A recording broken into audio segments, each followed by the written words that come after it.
Bharatiya Janata party के नेता बड़ी बड़ी डींगे हाँकते हैं। डींगे शब्द क्यों कह रहा हूं बताऊंगा।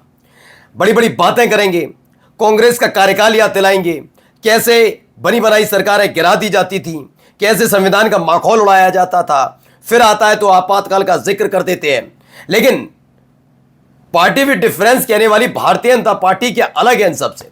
वो इनसे भी 4 कदम आगे है। संवैधानिक संस्थाओं का इस्तेमाल कांग्रेस ने नहीं किया, ये गलत बात नहीं है, लेकिन जिस हद पर आकर, हद तक आकर सत्ता में बने रहने के लिए बीजेपी कर रही है, इस दौर की बीजेपी, ये कांग्रेस ने भी नहीं किया था। जिस तरह से सिर्फ सत्ता में बने रहने के लिए राज्यपाल पद का दुरुपयोग किया जा रहा है, इतना बड़ा दुरुपयोग तो शायद कांग्रेस ने भी नहीं किया था, और किया भी होगा, इसलिए कांग्रेस सत्ता में नहीं है। बीजेपी है ना, तो तुम में और उसमें क्या अंतर है?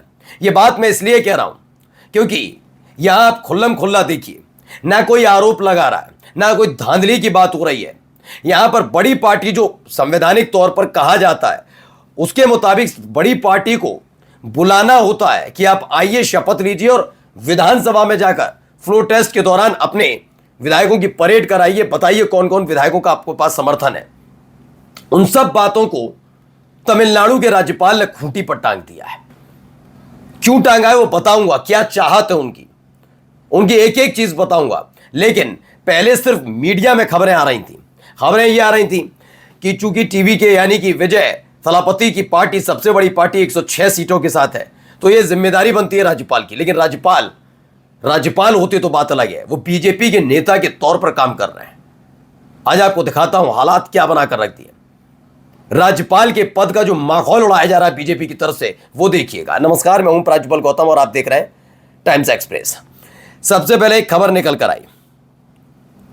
खबर यह निकल कर आई है कि ये देखिए, विजय थलापति की सरकार बनाने की चिट्ठी राज्यपाल ने रिजेक्ट कर दी है। ये विजय थलापति लगातार कह रहे हैं कि भाई मतलब उनकी पार्टी सबसे बड़ी पार्टी है। फिर भी दूसरे नंबर की जो पार्टी है डीएमके, उसने भी कोई आपत्ति नहीं जताई। उन्होंने कहा बिल्कुल सबसे बड़ी पार्टी अगर टीवी के है तो उस लिहाज से अगर देखा जाए तो बन जाने देना चाहिए इनकी सरकार। लेकिन ये नहीं किया जा रहा। उन्होंने कहा सरकार बनाए, बाद में जब विधानसभा में आएंगे फ्लोर टेस्ट पास करेंगे, हो जाएगा। लेकिन नहीं करने दे रहा है राज्यपाल ने क्या कर दी, रिजेक्ट। विजय आज फिर राज्यपाल के पास पहुंचे, निवेदन किया कि वह हाउस में अपना बहुमत सिद्ध करेंगे। सिंगल लार्जेस्ट पार्टी होने के कारण उन्हें सरकार बनाने दी जाए। इसी बीच 5 साल सत्ता से दूर रही एआईएडीएमके के 25 विधायक पुडुचेरी के समुद्र किनारे एक रिजॉर्ट में पहुंच गए। चर्चा है कि विधायक सत्ता में विजय के साथ बैठना चाहते हैं, मगर पार्टी का एक दूसरा गुट इस पक्ष में नहीं है। अगर बात नहीं बनती तो एआईएडीएमके टूटना तय, पार्टी टूटी तो विजय मुख्यमंत्री बनेंगे, ये कहा जा रहा है। कुल मिलाकर आप आंकड़ा समझिए, क्या वाकई राज्यपाल संविधान को ना मानकर कुछ गलती कर रहे हैं, या वो वाकई बहुत सोच समझकर गंभीर तरीके से कदम उठा रहे हैं? पहला सवाल का जवाब सुन लीजिए। राज्यपाल खुद अपने विवेक से काम नहीं कर रहे, दिल्ली से आए इशारे पर काम कर रहे।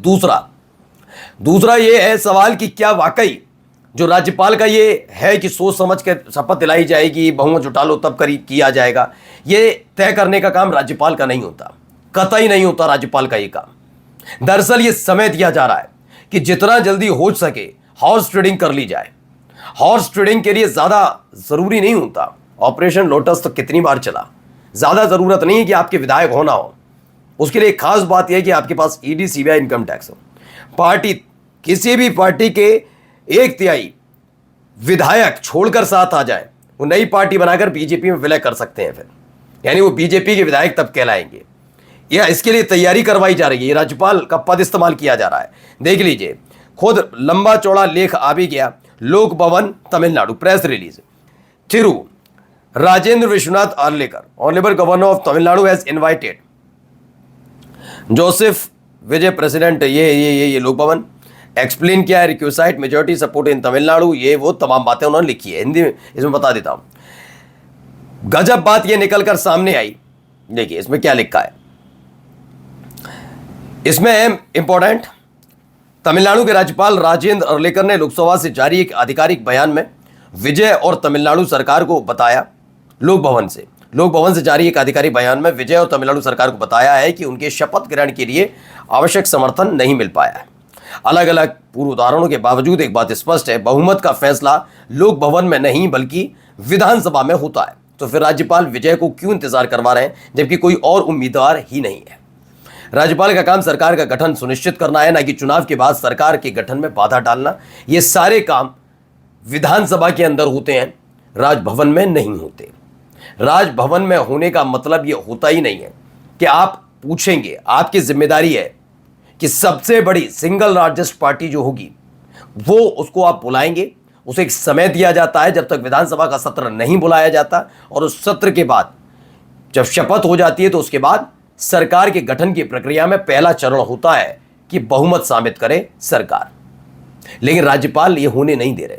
अब आप ये समझिए, एक संविधान एक ताकत और देता है। ताकत क्या देता है कि आप चाहें तो किसी भी सदन के सदस्य ना हो, तब भी आप 6 महीने तक प्रधानमंत्री रह सकते हैं, या फिर 6 महीने से पहले अगर लोकसभा का सत्र आता है, संसद का सत्र बुलाया जाता है, तब तक। ऐसे ही राज्यों के लिए यहां विधान परिषद या विधानसभा किसी के भी सदस्य ना होते हुए भी आप अधिकतम 6 महीने, और 6 महीने से पहले अगर विधानसभा का सत्र बुलाया जाए तब तक मुख्यमंत्री रह सकते हैं।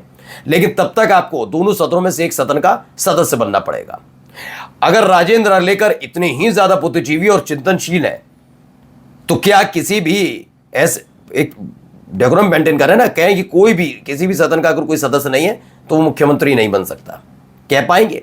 नहीं कहेंगे। हाँ, ये कहा जा सकता है तब जब गैर बीजेपी शासित राज्यों यानी बीजेपी की सरकार ना बन पा रही हो, तब जाकर जरूर बोल पाए।